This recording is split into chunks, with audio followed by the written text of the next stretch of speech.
So welcome. My name is Tomaž Curk. I'm Vice Dean for Research here at the faculty.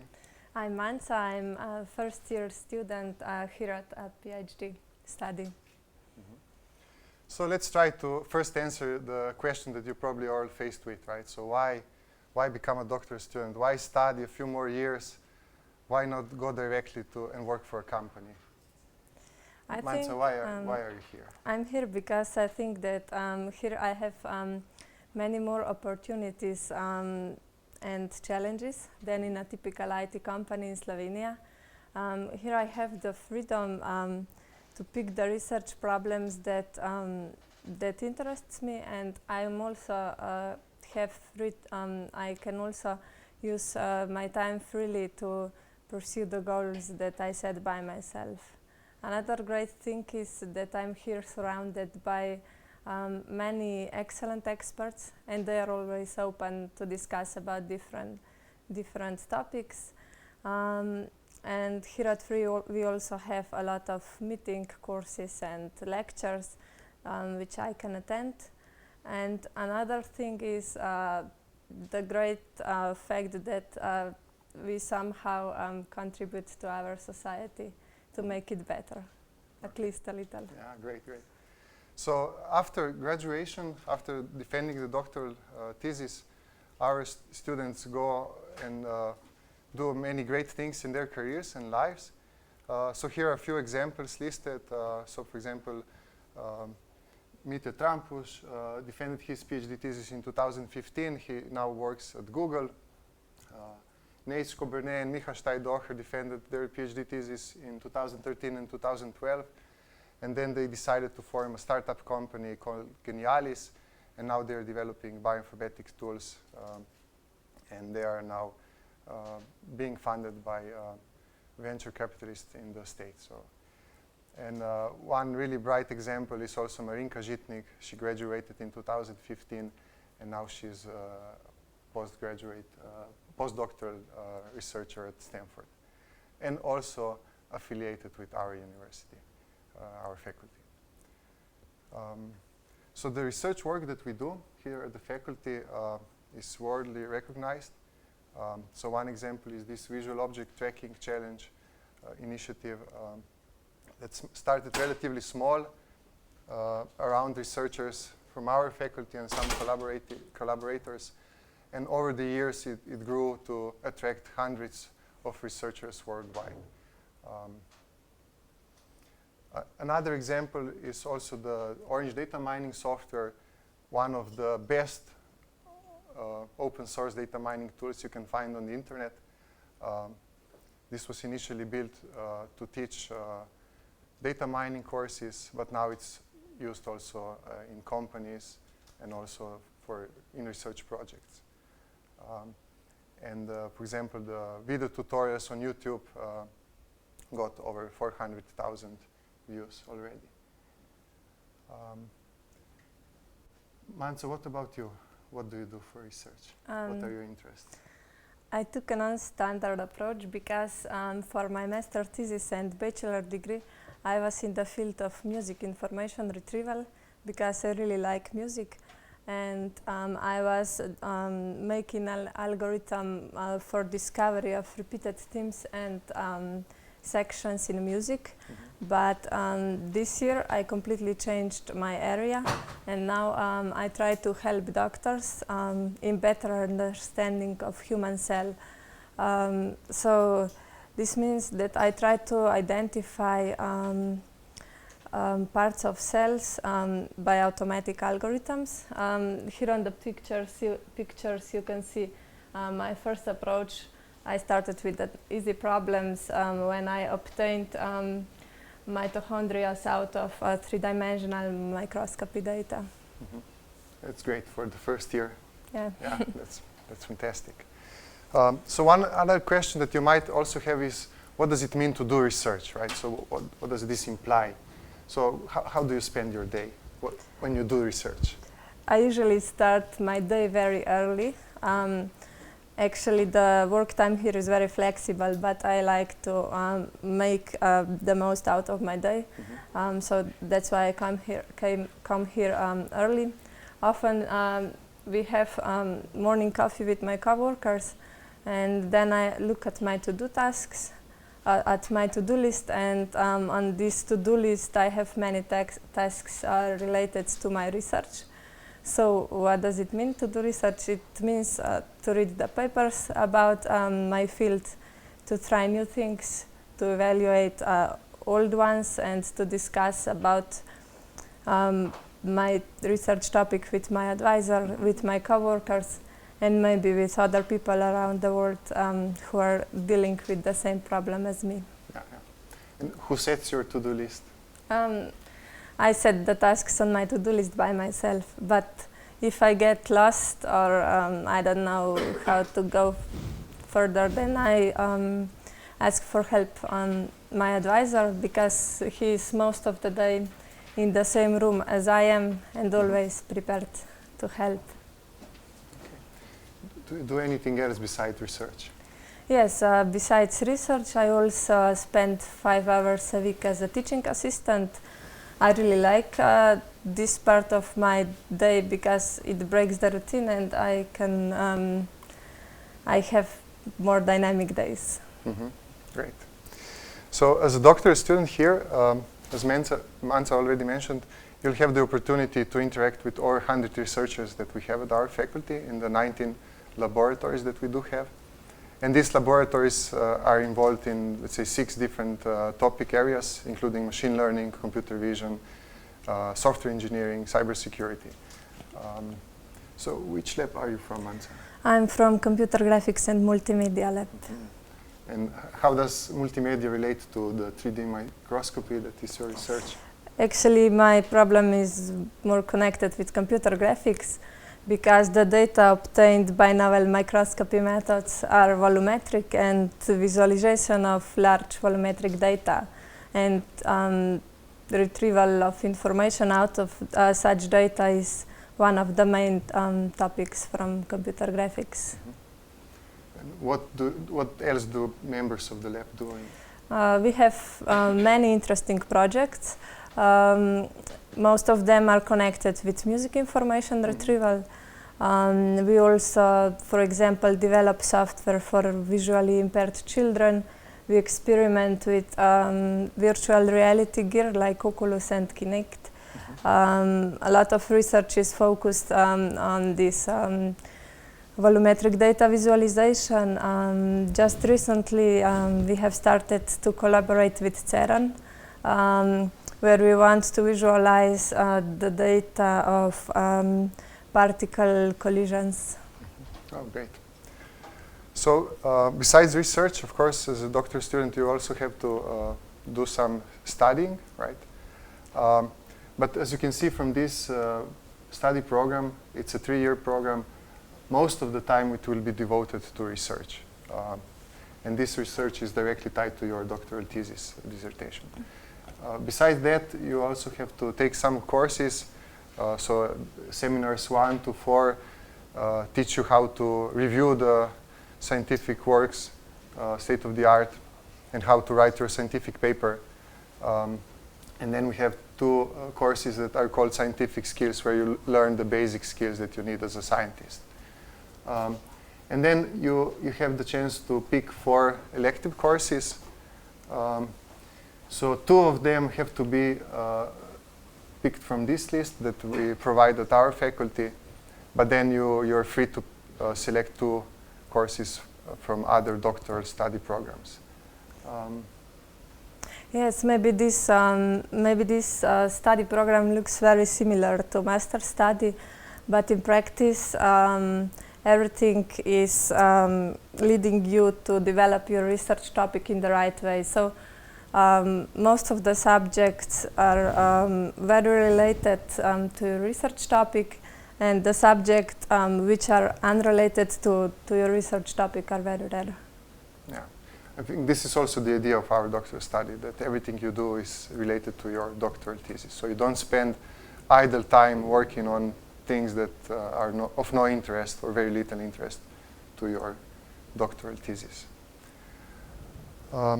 So what makes a good doctoral dissertation? So there are 2 ingredients. You, as an excellent student, And then, of course, you also have to have an excellent advisor. And here at our faculty, we have a number of advisors that are really good in their own fields. If you don't already have an idea who is your advisor, you should check the web link provided here that will give you the list of potential advisors. For each, you'll see what is the topic of their research, what is their expertise, and then you should visit their web pages. And of course, you also at one point have to come into contact with them. So you should write them an email, try to go to their office hours, try to see what are the things that the research challenges that they can give you for the doctoral thesis. Yes, in my opinion, without a good advisor, it's really hard to finish your PhD thesis. And make sure that when you will choose your advisor, that he is an excellent researcher and that he is an advisor who advises. What I meant here is that he will always have time for you, at least once a day. Yeah, from experience, these are the best teams. So when you have a really engaged advisor that works with the student, then you can hope for a successful outcome. So you should find out when picking your advisor. So if you want to be a well-rounded researcher, you have to travel abroad. You have to visit other environments, other institutes, talk with other researchers, go to conferences. Here at the faculty, we are aware of this, and we also provide funds for this. So if you have a good conference paper, or if you plan a short-term research visit to some research collaborators abroad, we have funds to provide for the travel expenses. So overall, we are very well connected. Here you can see the most world-renowned collaborators that we have. And again, the advisor here is crucial, right? So the advisor is the one that will provide you with the connections and the contacts on the host institution abroad, and will help you arrange the exchange. Yes, the opportunities are great. If you like to travel, you already have one good reason to come to PhD study. For example, a member of our lab have been this summer in South Korea. Then in December, he went to Switzerland on a visit of CERN. And last week, he was in Italy on a conference. This week, he's already in France on virtual reality fair. So he's traveling a lot. Okay. So of course you have to earn a living, right, while pursuing your doctoral thesis, and we are aware of that, and that's also why we offer a listing of open positions that you can again find on this link provided here. So they fall in these 5 broad categories. Of course, the best option is to be a full-time researcher involved in a research grant. Then the junior researcher, or mladi raziskovalec in Slovene, is also a very interesting option. It's very competitive as well to get it. Again, it's really tied to the advisor that initially gets this position. Then at the faculty, we offer the teaching assistant positions. These are part-time teaching, so you will spend 50% of your time in the classroom. And then, of course, there is always the option of a full-time assistant, but there the teaching load is much larger. And then, of course, we are aware of this, and we don't expect that you will finish your doctoral thesis in, let's say, in the same amount of time as the full-time researcher. What is also worth checking out is this Slovene Human Resources and Scholarship Fund. They provide some scholarships. So for researcher positions, these are the current openings. As you can see from the keywords that are listed here, we are looking for doctoral students interested in network security, data mining on medical domains, then also on blockchain and cloud architectures, and of course machine learning and natural language processing, and big data analysis in the bioinformatics domain. So you should really talk and try to contact the people listed here. So another possibility is scholarships offered by companies. We have a strategic connection with Gorenje, which is one of the largest companies that produces house appliances in Slovenia. And of course, they are interested in improving their process of production. And here, more specifically, they're interested in artificial intelligence methods that would help them develop better tests. Because the appliances that they produce have some embedded software that drives the appliance, right? And before you put it to market, you have to test it. And the current state of the art that they have is that an engineer will have to think and design the tests. Of course, this is painstaking, time-consuming, and their idea is how to automate this process. So if you're interested in this position, again, you should contact the person at Gorenje. Another option that is really new this year is this collaboration that we're just starting with the Joint Research Center. So this is a European Commission funded organization. It's located in Italy, in Ispra, which is northwest of Milan. The unit has 42 researchers, and they are responsible for cybersecurity, transport security, and law enforcement technologies. So they function as a advisory body that performs research, so they can advise for strategy and policy makers at the European level, right? So the contract we are just about to sign with them will be a 5-year research contract that you as a doctorate student will sign. 2 of the 5 years you will spend here in Ljubljana, employed at our faculty, but then the 3 years you will be employed in Ispra at the this European Institute. Of course, also the wage will be proportional to the European. They have really good salaries there. So if you're, and the idea of this is that the supervision is done primarily by us, so you'll have to have an advisor here at our faculty, but you also get a co-advisor at JRC.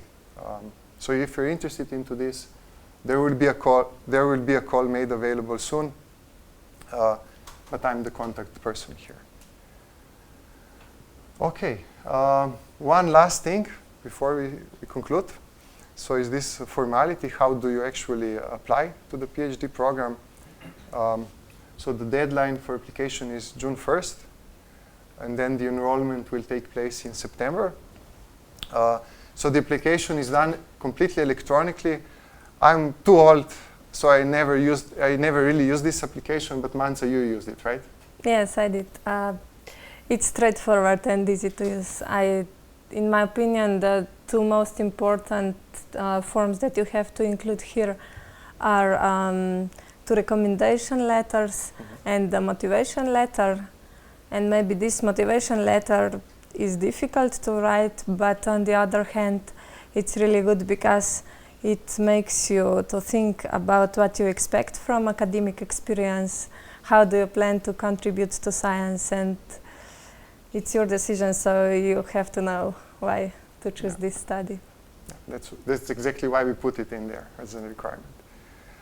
And also, when you apply, we ask you to provide your preference for an advisor. This, again, implies that you already spoke with the advisor and you come to an agreement about the topic that you will pursue in the doctoral research and how your work will be funded. Okay, I think we are done with this official part, so now we are open to questions. And Manca, thank you for the chat. Yeah, you're welcome. So any questions from the audience?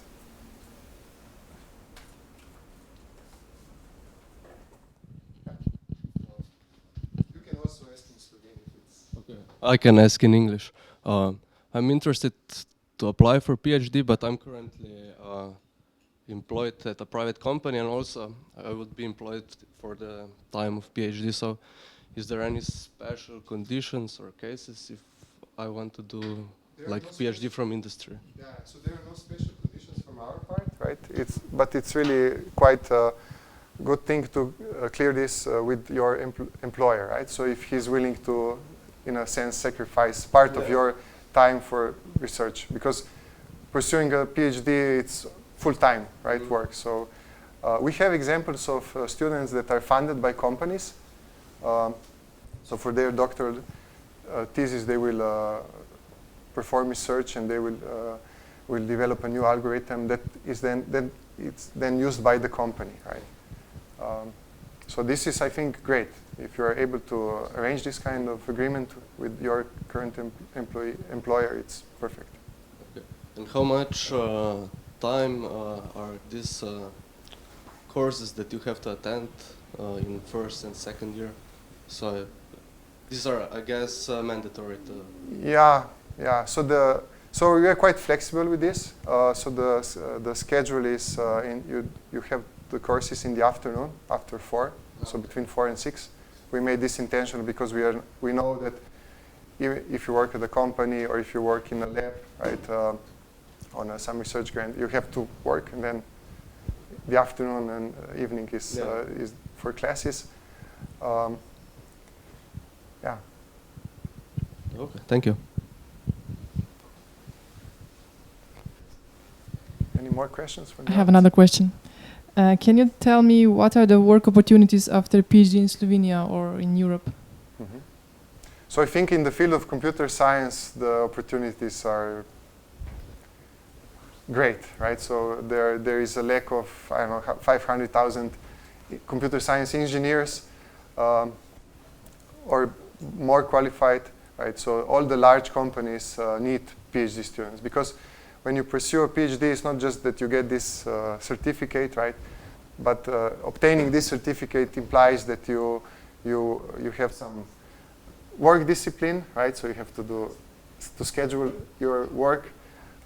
You set goals, you achieve goals.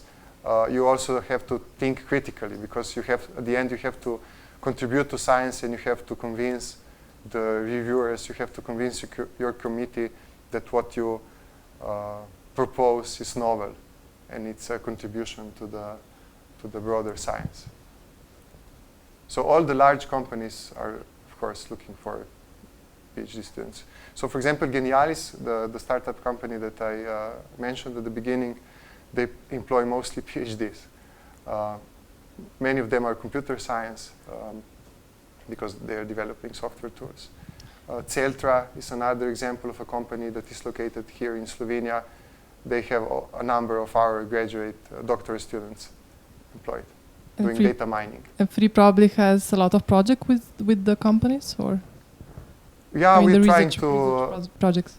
So it really depends on the company. So there are a few companies that are really interested in, for example, Gorenje, and some other companies that are already funding students.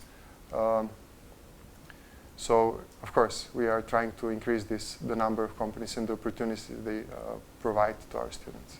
Okay, thank you. Actually, I have one more question. Regarding to Šolnina tuition, it is paid by ministry from now on, or it's paid by university? Yeah. So the tuition fee is 4,000 euros per year, right? But this year and the last year it was subsidized, so paid in full by the ministry. Yeah. So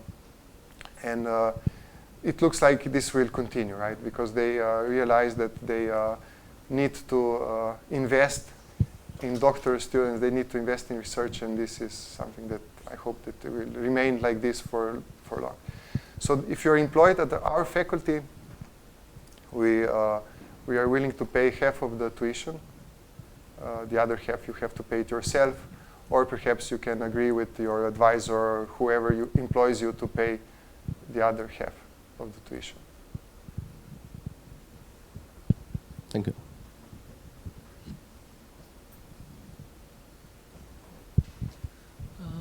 I have another question regarding cooperations. Yeah. I'd like to spend my doctoral studies at another institute as well.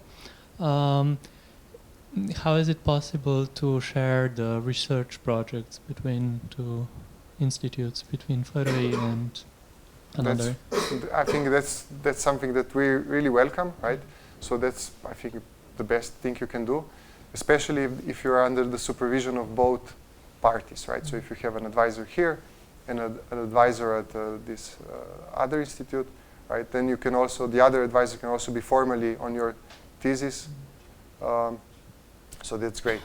And then, of course, depends on the funds that you're able to get to cover the expenses of living abroad, right?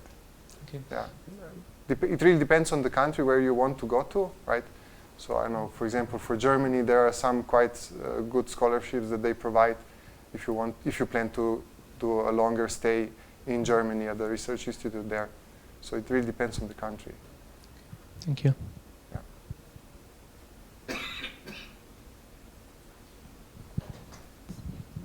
Any more questions?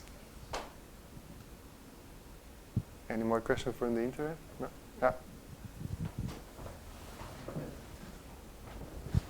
We got one question from the web. So, is it possible to work from home, or participation at the faculty is mandatory? So, as I said, we try to be flexible, right? So this year we have an example of a student that is from Kosovo? From Kosovo, yes, thank you. And he's employed the company there, right? So he has to work there. So what we request from him is that he's present in a few occasions for a few days, where he has to present his work, his results, or depends on the classes that he picked. Some classes, for some classes he has to be present here, but yeah, it can be done. Also, this Joint Research Center initiative that we started will force us to be even more flexible, because they would like to get the doctoral student after the first year. So the idea is that after the first year being here, he goes to ISPRA, to Milano, and spends 3 years there. Yeah. Okay. So if there are no more questions, I invite you all to coffee and cookies. There are a few people that graduated at our doctoral study, and Manca will also be here, so you can ask and learn firsthand what is the reality of being a doctoral student here. Okay, so thank you. Thank you.